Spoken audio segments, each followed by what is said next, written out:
You're listening to the Dad Whisperer podcast with Dr. Michelle Watson Canfield, the place where you, as a dad, will gain more tools for your fathering toolbox, and where moms and daughters are also invited to listen into the conversation. Now, here is your host, Dr. Michelle Watson Canfield. Hello and welcome to the Dad Whisperer podcast. I'm your host, Dr. Michelle Watson Canfield, and I'm inviting you here, Dad, to join us again today if you want to add more tools to your fathering tool belt.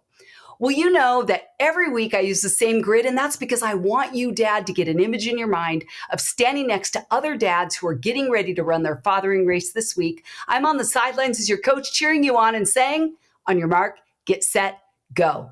On your mark is the topic or the theme.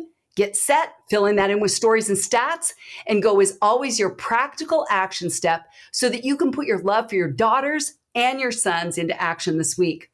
Well, today on the program, I have a guest coach joining me who's a friend of mine, friend of my husband's, and his name is Blake Brewer. Blake is a visionary leader, and he's the founder of the Legacy Letter Challenge, which is an organization with a mission to help 1 million people write at least one legacy letter to their children.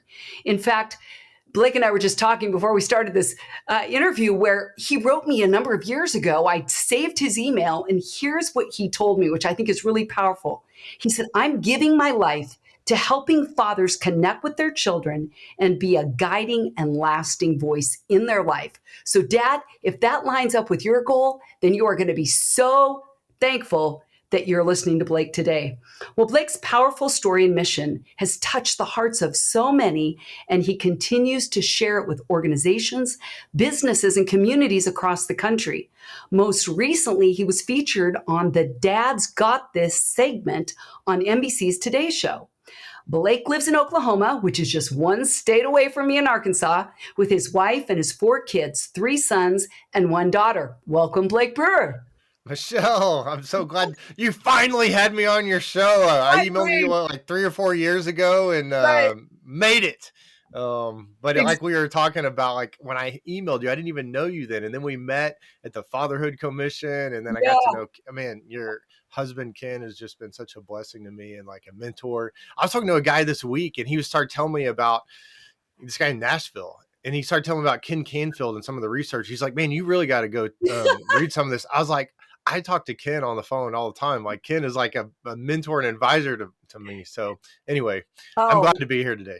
Ken is a big fan of yours too. I'm telling you, he loves every time he gets to talk with you. So it's such a joy to finally be having this conversation.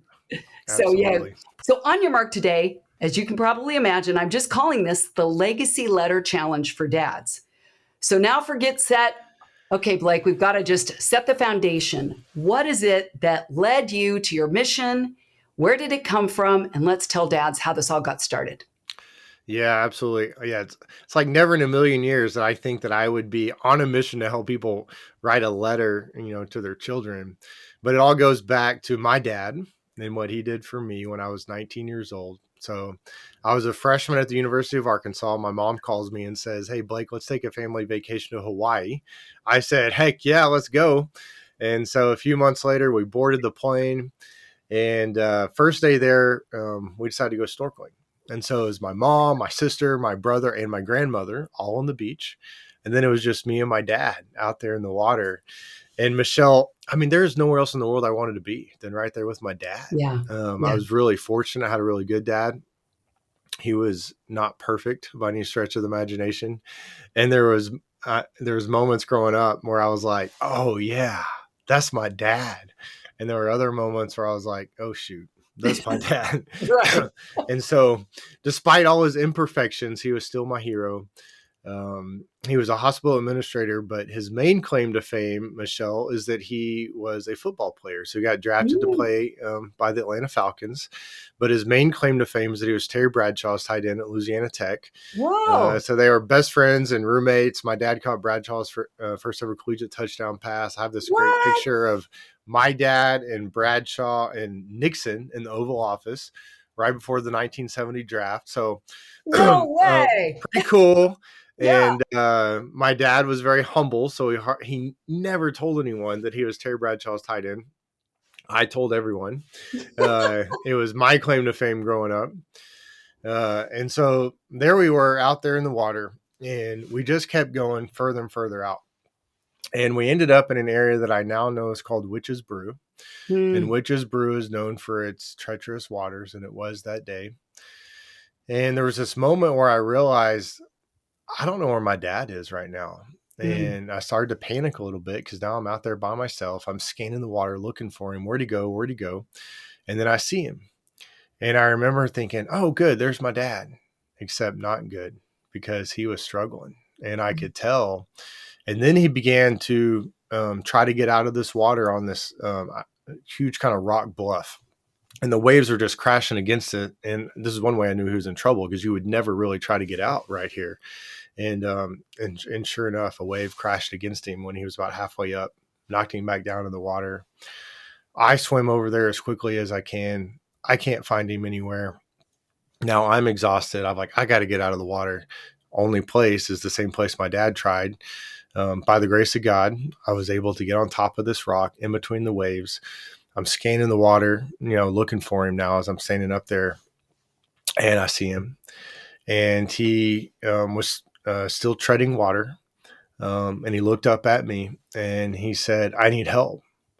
He said, I need help. And my dad had this really big, deep, booming voice, but this cry for help was more like a soft whimper. And so I turned around towards the shore. I started just waving my arms, just yelling as loudly as I can. I had no idea if they could see me. I mean, they look like ants. They were that far away. And so I turned back around towards my dad, and I had a decision to make. Am I going to just stand here, or am I going to jump in after him? And I knew I couldn't just stand there. So I jumped in, swam about 10 yards. And by the time I reached him, he was down underneath the water, and he was unconscious, and he was just kind of floating there. And so I dove down, I wrapped my arms around him. I brought him back up to the surface and began to swim with him. And I had to go around that big rock. And it wasn't that long into it where I knew that there was no way I was going to make it. And it was at that point a nearby snorkeler showed up, and he began to help me get my dad to shore. And then the lifeguards showed up, and they put him on a surfboard, and they brought him the rest of the way in, and they started doing CPR. And I felt so helpless in that moment as I stood there next to him, like what can I do? And I did the only thing I knew to do. I just cried out to God, like, God, would you please save my dad's life? And I really thought that at any moment he was going to come to, and it was going to be like the movies where his eyes kind of flicker open, water spews out of his mouth, and it never happened. And so my dad drowned. And so it went from one of the best days of my life to the worst. And I remember just, I'm sitting there next to my dad's body. Like, what the heck just happened? Like, we were in the water a few minutes ago having the time of our life, and now my dad is gone forever. Wow. And began to ask myself some questions. How are we going to make it without my dad? How am I going to make it without him? So fast forward a few hours, and now we're back in the condo. And I had just called my dad's parents, who were absolutely devastated to learn they lost their son. And I had to be the one to break the news to them. Called our church, called my dad's work, called some family friends. My mom was in no condition to make these calls. I'm the firstborn, like you are. And I go to the back bedroom, and I'm sitting there on the edge of the bed, just still in total shock. And my mom appeared in the doorway, and she said, Blake, I've found something in your dad's briefcase, something that I know he was going to give you on this trip. And she walks across the room, and she hands me this letter from my dad. And I begin to read this letter, and it was everything that I needed in that moment. I mean, it was like my dad was still there. I could hear his voice, and a sense of peace came over me. I felt hope that I was going to make it. And then I felt incredibly loved. Like, do not tell me that my dad did not love me. Like, he took the time in the midst of his busy schedule with everything going on to put it down on paper. Yeah. And so then I get to the last line of this letter. And my dad was a man of faith, so I wasn't surprised that he wrote this, but I really believe God allowed him to write it. He wrote, "As you are being faithful to God, you're often going to find yourself in the minority here on earth. But I can assure you that in heaven, you'll be in the majority. Love, your dear old dad." Oh my And I goodness. remember reading that and just thinking, oh my gosh, I'm going to see my dad again. And so I can't imagine my life without this letter. Like, looking back, like, as anyone does after a tragedy, you begin to build a narrative or a story about like what just happened. And I could have easily had this story that could have left me bitter at the world, bitter at God. A narrative where like, hey, just run to some drugs or alcohol or anything to escape the pain. Cause I was feeling more pain than I ever felt in my life. Like I was crying myself to sleep, like for the next year, even as I Yeah, came back to of Arkansas. Like I course. just remember just Mm-hmm. reliving that day and, even asking like, is there something I could have done different to try to save him? But I found myself over the next 12 months, like, leaning more into my family, growing more in my faith, finding my purpose in life. Like, hey, I want to live for what matters. I want to live. I want to serve God. I want to serve other people. My time here on earth is so short compared to eternity. And did you keep rereading the letter as Oh well? yeah, I kept reading the letter more, and then then you just know it, and then the words come to you, and especially that last line of the letter. Just my dad just encouraging me to be faithful and to really just Yeah. trust God. And the best thing I tell people is what my dad did as my earthly father is he made sure that I was connected and had a relationship with my heavenly father. Mm-hmm. Um, I had some professional counselors tell me, like, Blake, you've grieved this like in a really healthy way, like compared to most people. And I'm like, yeah, it's because I got this letter from my dad. Like he provided for me what I needed. He gave me the words that I needed. And do you And even know what they meant by healthy grief? What does that, now that you look back, what does that mean? yeah, at the time I didn't know. But just to really, like I said, I could have been mad at the world or mad at God or just, become a victim. But to really turn around and be self-aware of what's going on, and then to turn it into good. Like, okay, I want to help other people and Yeah. serve other people. Yeah. And so, uh, and then, uh, I got my accounting degree, started my career after that, got married, I started having kids. And so, we've got Gracie Kate, who's my oldest, my third grader. A girl dad. I Woo-hoo. know, Michelle, I have to admit, I don't even know. Hopefully, I don't know if I'd ever tell her this or not, but I was expecting a boy. In my mind, I'm like, hey, because I was old, it's like, hey, you're gonna have a boy. So even in the moment that we found out that it's a girl, it was like we had the gender reveal party. I kind of had to fake excitement, like because I was like, oh wait, it's a girl. But man, I would not have it any other way now. Like I love my little girl, and she's awesome. Um, and 9 so years old yeah, and 9 years old, and so then we had uh, my son. He was in first grade. Gracie Kate's kind of a mouthful, so we named him Bo. And funny story about Bo: we were at the park last year, and he saw some kids. He goes, "Hey, can I go play with those kids?" And I said, "Yeah, you can go play with them." He goes, "Well, I'm not going to tell them my name." I'm like, "Why aren't you going to tell them your name?" He goes, "Well, bow. It's like a bow that you put in a girl's hair." I'm like, "Bo, that is not your name." like, like Bo, you have a strong name. I think Bo Jackson. Like Bo Jackson, that's who you are. So then we got Brooks, who's 4, and then we got little Baylor, who's 5 months old. And every time I look at a picture of my family, I just feel so blessed. Like, oh man, this is Mhm. my people. But through all of that over the last 20 years now, like there's been some incredible highs where like life is good. And there's also been times where like, man, life is really Yeah. hard. And there's been times Mhm. my wife and I are like at odds with each other, trying to make a decision, or, we've had financial stress, like all this stuff. And like every time I would find myself going back to my dad's letter and Wow. allowing my dad to speak to me and hearing his voice and allowing him to get me back on track and remind me about what's most important. So I can't even imagine my life without this letter. Wow. So again, at the time, you would never have imagined that that would have shaped your ministry, your vision, your passion. So tell us then how that story, and I just also want to say, I'm so sorry for your loss because, knowing the hole that's in your life, probably as a dad, wanting to tell your dad stories of Oh, your kids and wanting to get his input and to have your kids on his lap and be enjoyed oh by yeah. him. There's new times of grieving, like when he got Yes. married, and then when you start having kids, and you're just like you have to kind of grieve it again.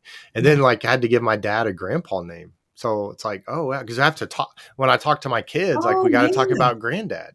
So we named him Granddad, Well, I didn't and even so think of that side of it. yeah, so he's granddad. But my mom got remarried, and so I've got a great stepdad, and they call him Grandpa, and he's like really embraced that role. Oh, that's Um, cool. but um, but So yeah. your dad's legacy lives on. So now let's transition to tell then how your story, your loss of your dad, ended up kind of becoming the foundation for starting the Legacy Letter Challenge that you've carried on in his name, in his honor. Yeah.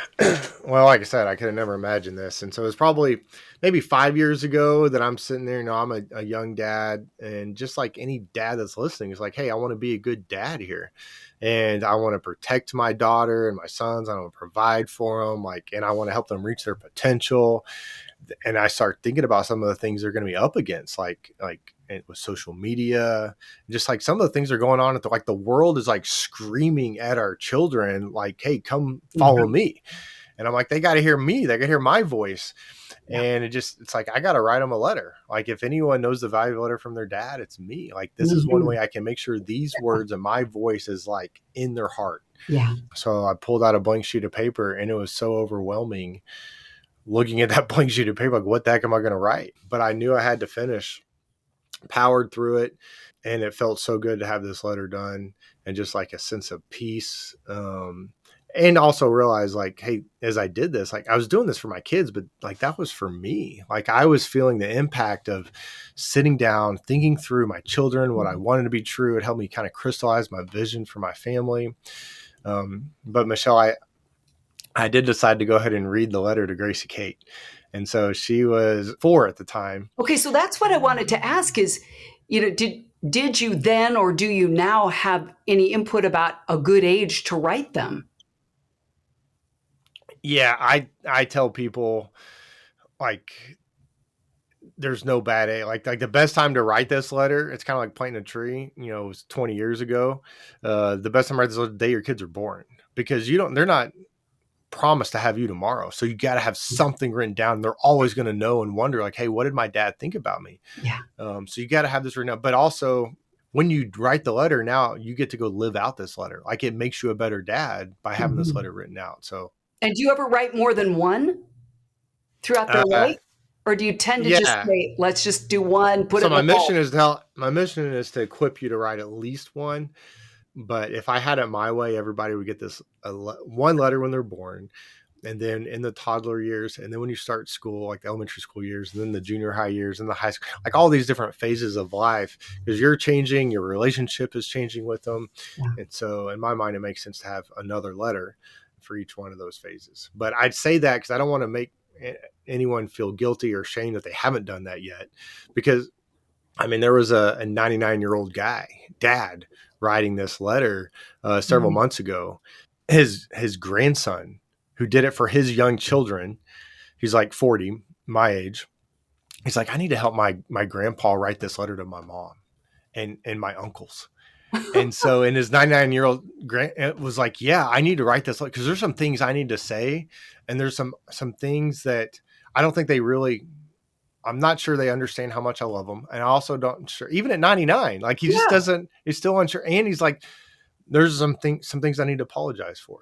And Mm, because his sons, so this guy, the 40-year-old uncles, were like they had some relationship issues with their dad, and so sat down and wrote this letter and apologized and made sure he knew that yeah. how much he loves them. And it's But in back, writing.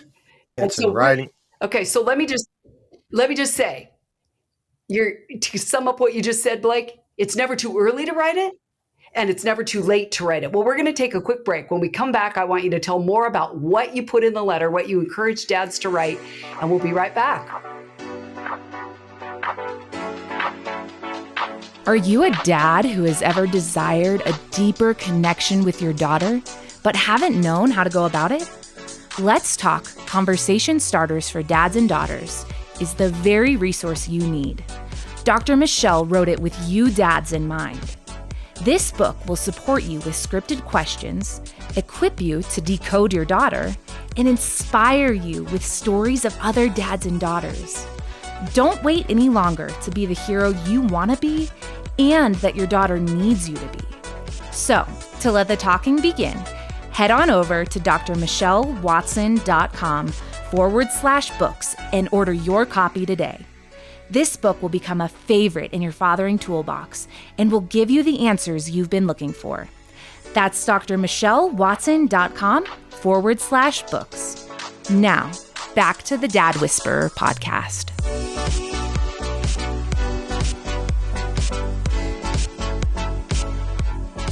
Welcome back. I'm here today with Blake Brewer. We're talking about the Legacy Letter Challenge for Dads. So now, with that lead in, Blake, what would you say? Tell dads, what do you put in the letter?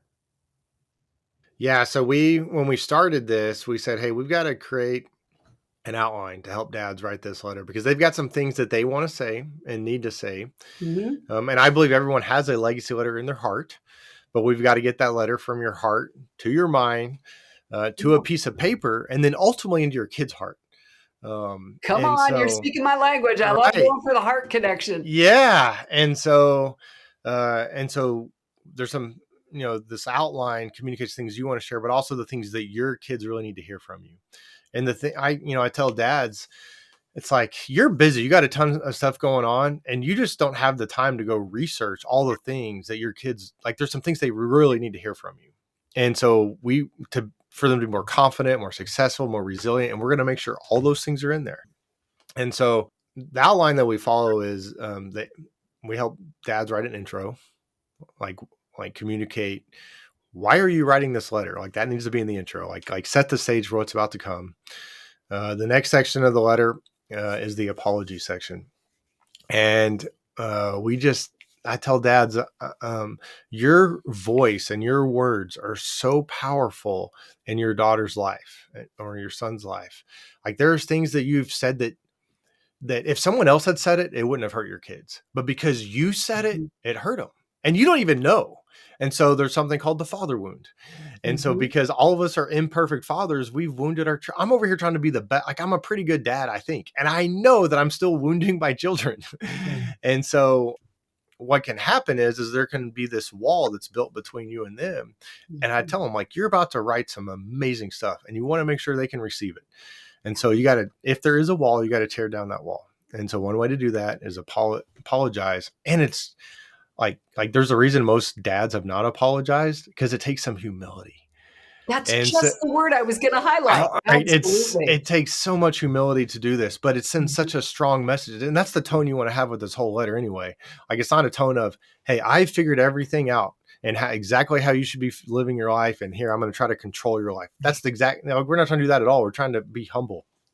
So the apology, and for some dads, it's just kind of a general apology. Some dads, it's more like got some specific thing. Like they know, like I got to get this off my chest. And so we help them do that well. And then the next three sections are my favorite sections, and I think are the most important. And we'll see what you think on that. But I love you. And so I tell dads, the more that your children understand the depth of your love for them, the better off they're going to be. Like there's no way that my kids know how much I love them right now. Like they know I love them, but the depth of my love for them, they don't know. So they couldn't even comprehend it. So as they get older, it's my job to help them understand that more and more. One way to do that is to write this letter, put this in writing. And so that's this, I love you. And my love for you is unconditional. Like you don't have to earn my love. And there's some things that we do as dads, like really good things that can lead our children to be confused about this. Like maybe we really celebrate good grades, or we really celebrate sports. And we're at risk in those situations of them thinking that they have to make good grades for us to love them or be good at sports. So it's like, hey, let's make it so clear that they don't have to, and they'll be better off. The next section is, I'm proud of you. And they're all wondering, like, is dad proud of me? Exactly. And so it's not proud of you for what they've done, but who they are, like who they are deep down. And so this section is also really helping them answer this question, like, who am I? And they're all asking, like, who am I? So to really help them understand their identity, because the world is coming in trying to help them answer that question of who they are. And it's a really confusing time. Feel free to cut me off at any time here if you want me to elaborate on anything. But then the next section is, I believe in you. And so it's so powerful when your dad comes in and says, hey, life is going to be hard. You're going to make mistakes, but hey, you're going to figure it out. Like, I believe in you. And so then so you've got those 3 sections, and all those sections. You. I'm proud of you. I believe in you. Right. Yes.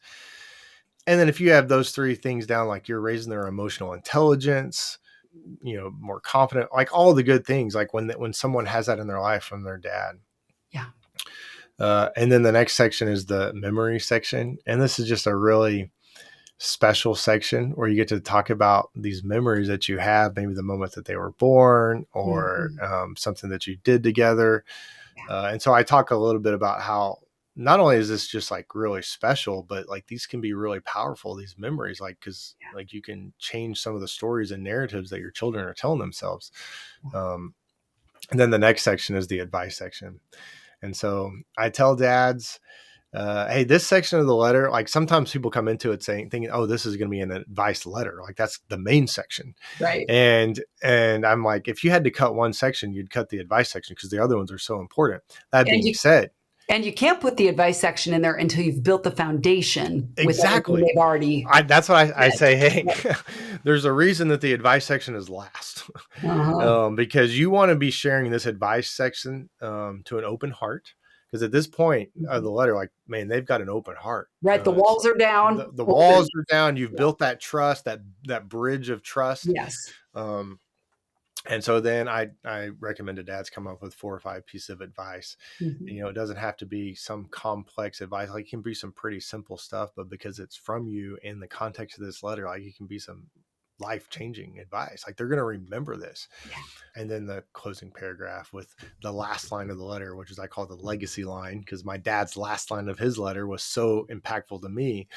And so I just tell dads, like, if there's one line that you would want them to remember, what would it be? Because this letter is also about helping your children think better. Like we know, like there is a way that confident, successful people think. Like they just have different thoughts and better thoughts. And so we're trying to help our children have a better thought life. And that is, I imagine, quite a heavy mantle for some dads to bear, saying, I don't know what to say. I'm not good with words. Do you give them ideas of what that last line could be? Or how do you coach them on the pressure they feel, to throw a touchdown and go, this isn't my gifting? Yeah, I come really strong on how impactful this last line can be. And also at the exact time, I tell these dads, hey, whatever you come up with is going to be good. Like trust your gut. Yeah. Like spend a moment thinking through it, but nobody, like I do a lot of workshops, like in a room with people. I'm like, nobody in this room is going to have a bad last line. And so sometimes it's going to be a line that maybe your dad said to you or something that maybe it's already in the letter or something that when they read this, they're like, oh yeah, dad always says this. And so. Yeah. So it might be something you've already said, but you just have to stop and think back and replay what you've heard yourself say or what your dad said. So Blake, would you encourage dads to do this in their own handwriting or type it out, or does it matter? Yeah, that's probably the most common question I get. And I tell people my dad's letter, it was typed. And I was glad it was typed because I could read it.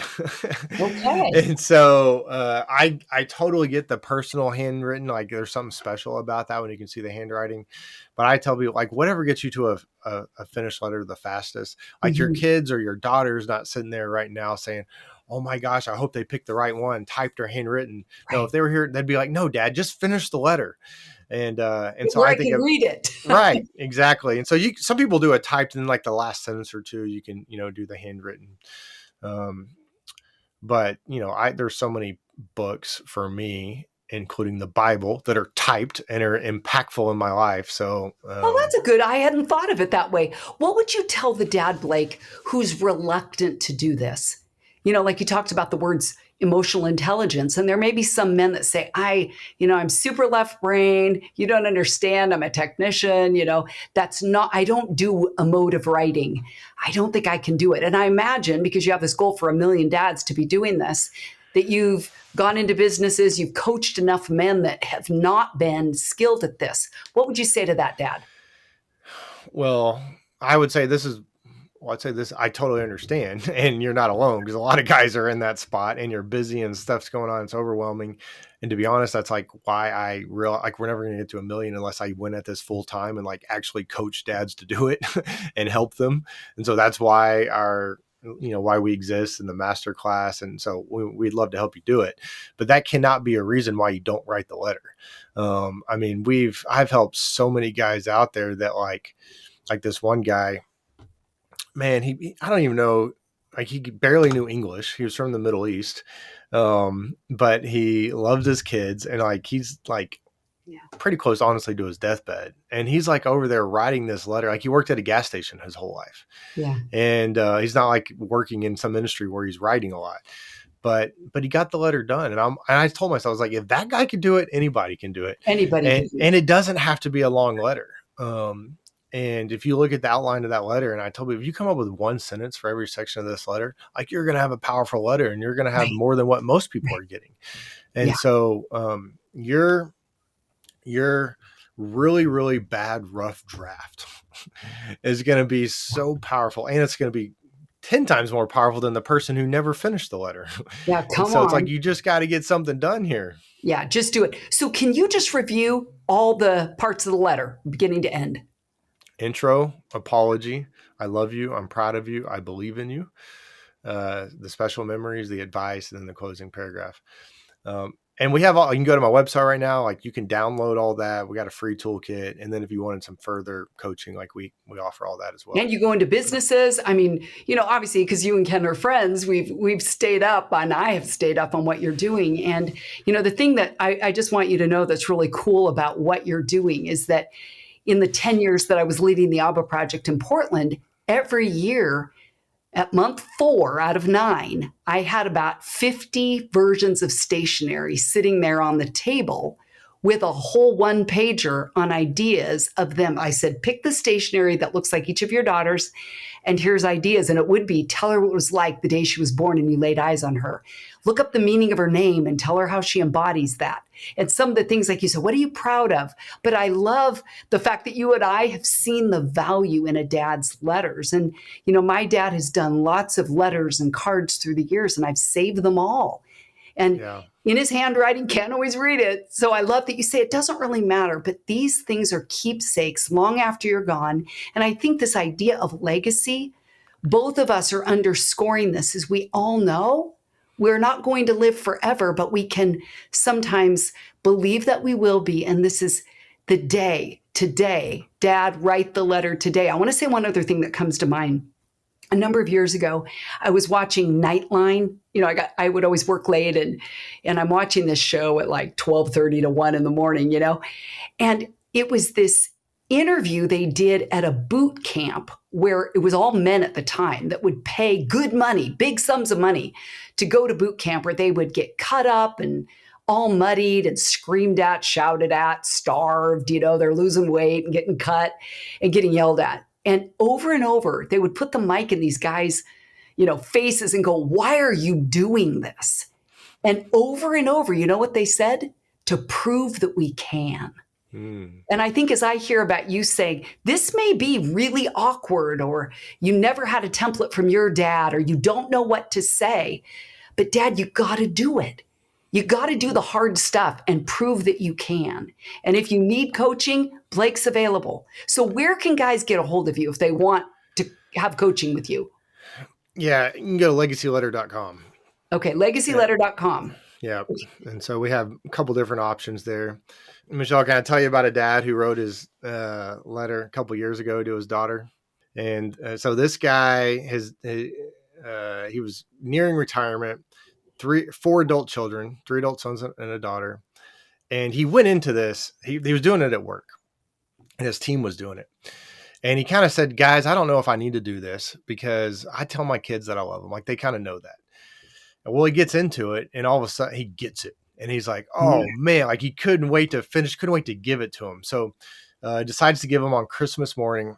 And do you encourage dads to read it or to give it? Or does it? They do it all different ways. So sometimes dads will read it out loud, and a lot of times they just give it. Sometimes they're sending in the mail. Like it's different for every family situation. But a lot of people do it on Christmas morning. There's some doing it for Valentine's Day. There you go. And so his three adult sons open up the wooden box that had family heirlooms in it. And of course they loved to read, from their dad, how proud he was of them and how much he loved them. But then it was his daughter, 31 years old, young mom. So she goes home that night and she calls back, and dad had gone to bed. So she gets mom on the phone and she goes, Mom, this is the best Christmas I've ever had in my life.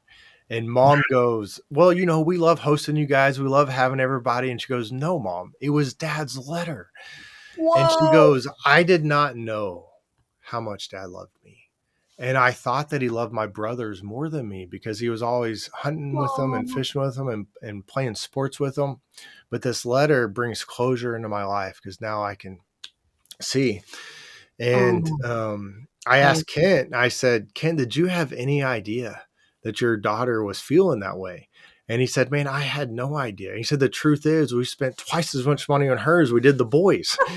But he was also crushed because he was like, oh my gosh, I had no idea. Like he was devastated. And at the same time, he was like, well, I'm so glad I wrote this letter and made it clear, leave nothing to doubt.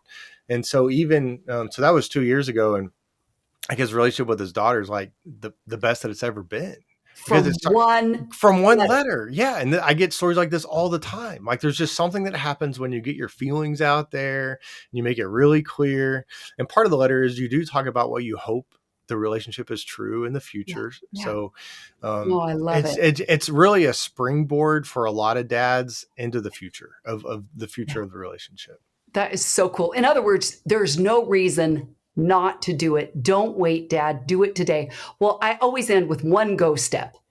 So you've given dads the practical action step throughout this whole conversation. But Blake, just imagine you're sitting there with a girl dad who says, I want to do it, but I'm so busy, or this, that, or the other reason or excuse. From your heart to him, if you were to encourage that dad to just today take one step forward to do a legacy letter challenge, what would you tell him? I would tell him to write out, hey, what do you want to be true? Like for your family, for your relationship with your daughter, like just think through the things that you want to be true 5 years from now, 10 years from now, 20 years, like just maybe do a mental exercise. Yeah. And maybe even also thinking through, there are some things that could derail that. Like, what are the things that could keep, like maybe something happens to you. Maybe you there's some things right now I could say or do that my family would never talk to me again. Like I'm a pretty good guy, but I'm one or two bad decisions away from messing this whole thing up. And so when you think through those things, like, oh my gosh, like what do I do to prevent that from like your next step for what you want and to prevent what you don't want is to go write the legacy letter. Come on. And so really, I think just deepening that conviction we spend all this time thinking about like our work and, we're really intentional at work. But I was talking to a couple of guys last week down in Austin, Texas.